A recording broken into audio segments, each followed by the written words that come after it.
Hey guys, it's me, Georgia Sale. You guys might recall me uploading something earlier about the coronavirus in school, maybe. I don't know if you haven't watched it yet. Make sure you guys do. Anyways, you might be looking at me like weirdly like, George, what are you doing here at a map of World War One? Or something like that, but let me tell you guys. I'm gonna tell you guys the rest of what happened in World War II and basically what I'm gonna do. But before we get to what I'm about to do, let's talk about World War II a bit. Now, I know it doesn't look like it's World War II enough, but yeah, let's continue on the World War II. So basically, last where we left off was, I think, the invasion of Europe or something. No, it was the invasion of France of Nazi Germany. Basically, after Nazi Germany invaded France, obviously Vichy France was created under the control of Germany. And basically, it was used as a distraction to get Britain out. Anyways, seeing that Britain was still in the games, obviously, and Britain wouldn't surrender. That's why Germany tried to force them, but they didn't really care. Either way, Russia was still having its Cold War, and I think like a few months later it ended. But anyways, other than that, the invasion of Yugoslavia was made by Italy and Germany. Obviously, land was taken, territory. They didn't invade Turkey, though, which I'm still confused on. And then they invaded Russia with Finland, because of the Cold War. And they made it pretty far, actually. It was, up to, I'll do the demonstration for you. It was, all the way up to here, I'm guessing. I don't know. I can't remember because we're not doing that today. But anyways, yeah, there's a few puppy states here and there, but yeah, they did push Russia all the way to Moscow. But then obviously winter happened and basically everything else. Anyways, that's when the Germans started getting pushed back. Obviously, D-Day happened then, also an invasion of Italy through North Africa, and basically the collapse of Germany. I know it's not that detailed, how, the invasion of D-Day was, deadly and all that. I don't know, I just want to get to what I'm thinking here, because obviously my alternate scenario would be great for you guys to hear, so that's why I'm speeding up the process a bit and talking a little faster. Whoops. Anyways, after Germany was defeated, they still had to defeat Japan, just so you know. And basically World War II was over. And the peace negotiations were really harsh. Germany lost land to Poland, Russia, and France. Either way, they were still the same. Germany was split into pieces between the Soviet Union, America, France, and Great Britain. And the same thing was last year with Soviet Union, France, America, and Great Britain. And Italy was just lost land, this little area right here. They just lost that. Anyways, that's when a very cold war happened. It wasn't an actual war, but yeah, a lot of civil wars though, and basically everything else. Alright, World War II is complete, now let's move on. This is an alternate scenario, if the Axis had won World War I. If you guys recall, World War I explained to you guys, was on the big map I had, and then I transferred into the drawing thing, and then now here. Anyways, oh god, I need to catch my breath. Sorry, I was just talking a lot. But now that we're here, we can talk about my scenario. Obviously, the same thing happens with World War I, how it all started in my scenario. It's not everybody else's scenario, but if it is, I'm sorry if I copyrighted. But my scenario is basically how everything started. But obviously, Germany doesn't invade Belgium. They invade through Luxembourg. And obviously, yeah, it's another way to get past the Maginot Line. They have another battle, in this area, and then the Germans keep on advancing.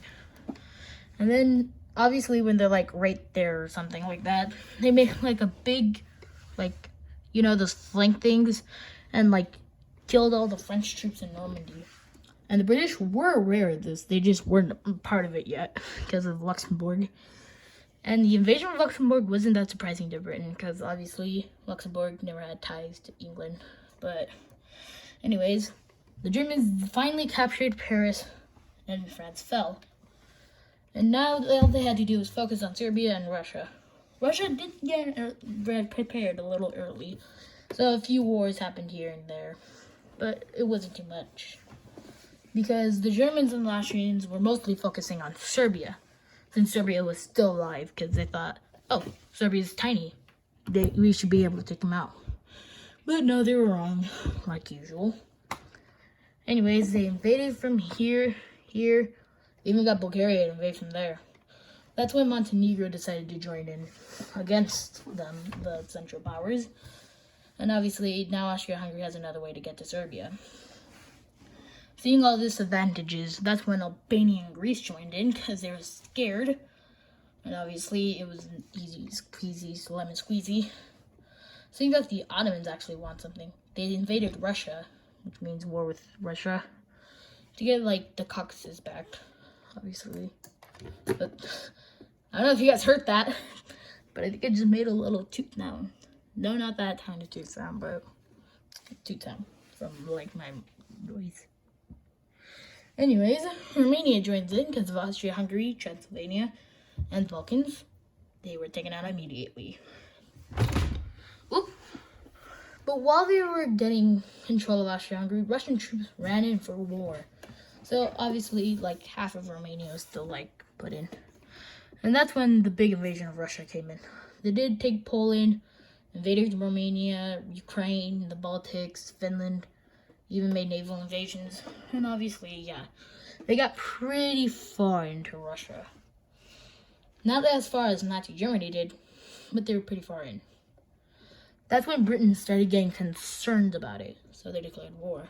And obviously, the Irish wanted revenge, but they couldn't.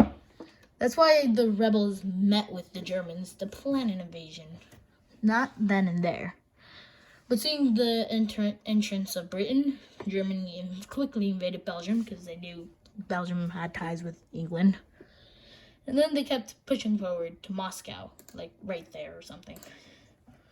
When they reached Moscow, they tried to go flanking and going through it, so it wouldn't be as hard. But it was harder than they actually thought. They ended up like getting like hundreds of thousands of troops to surround the city and have more troops go through the middle and all that.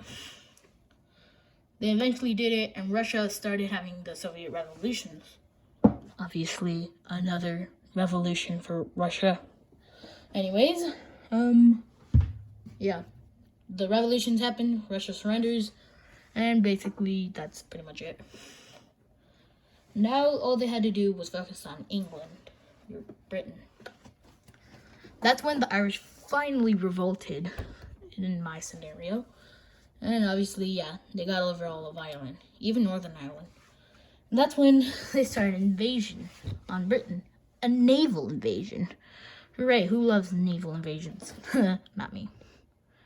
Anyways, the Irish said, hey, we can invade Scotland. But the Scottish were already ready, having ties with Ireland. So they planned another revolution. Obviously, it happened. So, obviously, Ireland now focused on Wales. Meanwhile, Germany focused on England. So, yeah, they did that. Exactly what they were planning, and Britain surrenders. But, obviously, the Lusitania had to think America got in. Because, you know, America can never be out of one. Anyways, America had to join. And America here is not on the map entirely, but, yeah.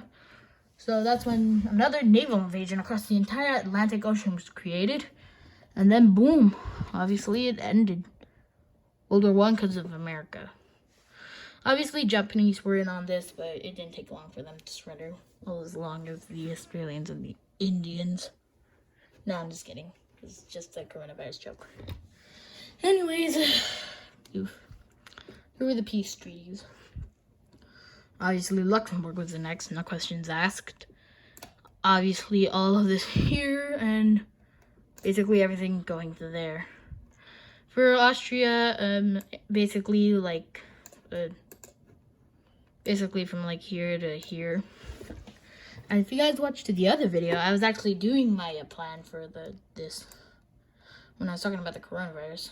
Obviously, Bulgaria takes all of this and more land out of Romania, because why not? Obviously, the rest was Austria-Hungary. Seeing that the Ottomans got in, actually, all of these like Greek islands were now Ottoman, except for this one. This one was Bulgarian. And basically, Turkey just got like a giant chunk. Now, earlier you might have saw me, dividing up Turkey for no reason. I was just doing that on one of the alternate scenarios I wanted to share you, but then scrapped that out for this one. Obviously, the Irish, the Scottish, with more land, and Wales and England became independent. Obviously, England wasn't the beautiful union it was, but it's still connected. Finland, obviously, got its independence, with now even way more land than it had originally. The Axis, obviously, Germany kept literally everything above Austria-Hungary, is like right here. Austria-Hungary got everything below that, including all of that. Russia still had to go through its revolution, either way. And pretty much that was it. And that's pretty much the peace treaty. And that's how the Axis could have won World War I. But I'm not finished yet. Now that we have a World War I Axis victory, how would World War II go? Well, obviously, instead of the Ottomans and the Austro-Hungarians not surviving and dying literally the entire day, and they actually survive. The Ottomans and the Austrians survive, and basically every other country has its own past.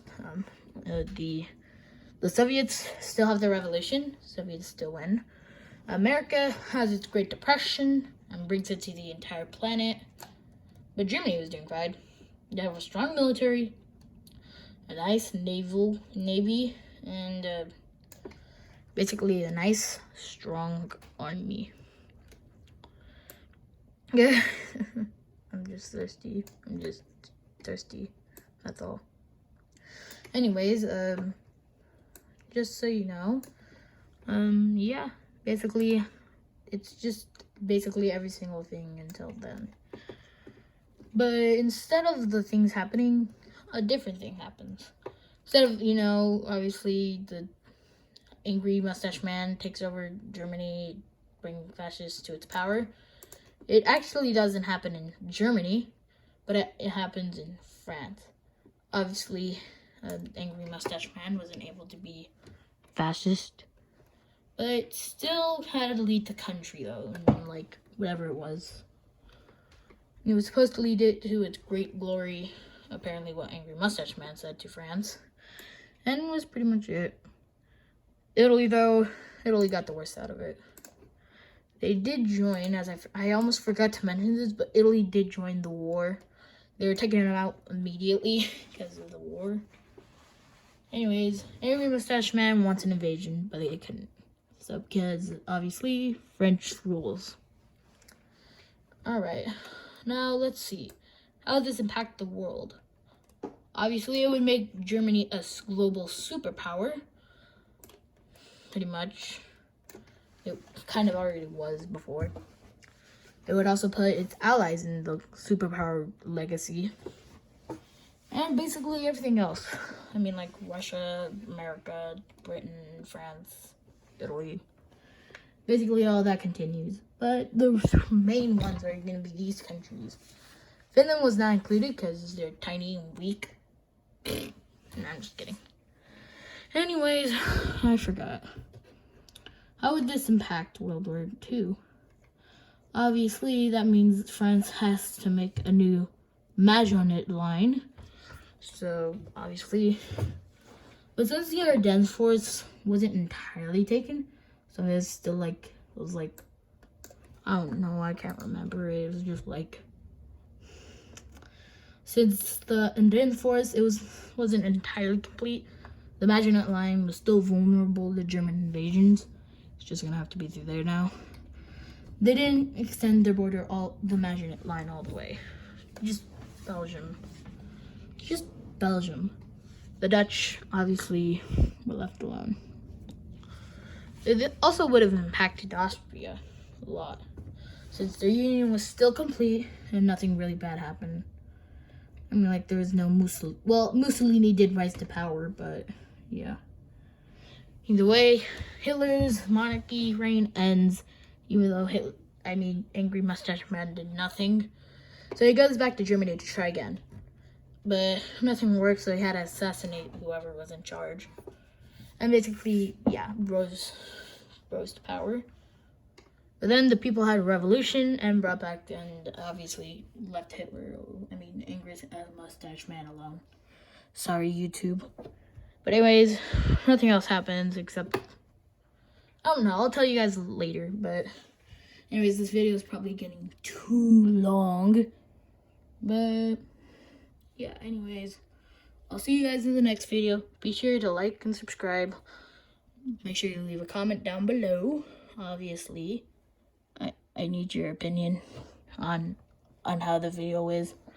Anyways, yeah, that's pretty much it, and I'll see you guys later. Bye-bye.